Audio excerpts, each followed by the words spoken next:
मराठवाडासाठी वरदान असलेलं जायकवाडी धरण म्हणजेच मराठवाड्याच्या 50% जनतेला पिण्याचं पाणी देणारं हा महत्त्वाकांक्षी प्रकल्प आणि जवळजवळ 2.5 लाख हेक्टरला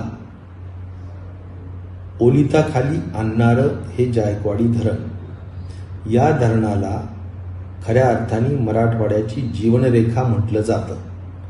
अशा या धरणाचं महत्त्व मराठवाड्यासाठी असताना आज जायकवाडीच्या धरणात ऊर्ध्व भागातून येणारं पाणी 7% जो कपात करण्याचा निर्णय मेरी म्हणजे महाराष्ट्र अभियांत्रिकी जी संस्था आहे त्या संस्थाच्या महासंचालकांनी घेतलेला आहे, तो अत्यंत मराठवाड्यावर अन्यायकारक असा निर्णय आहे.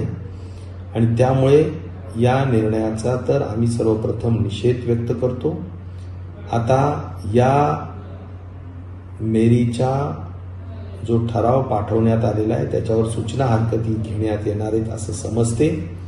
माझं मराठवाड्याच्या जनतेला सुद्धा आवाहन राहील, विनंती राहील की आपण सर्वांनी या ठरावाला विरोध करावा आणि आपल्या हक्काचं, मराठवाड्याच्या हक्काचं, जायकवाडीचं जे पाणी कपात करण्याचा निर्णय आज जो घेण्यात आलेला आहे त्याला कुठल्याही परिस्थितीत आपण होऊ देता कामा नये अशी माझी आपल्या सर्वांना नम्र विनंती आहे.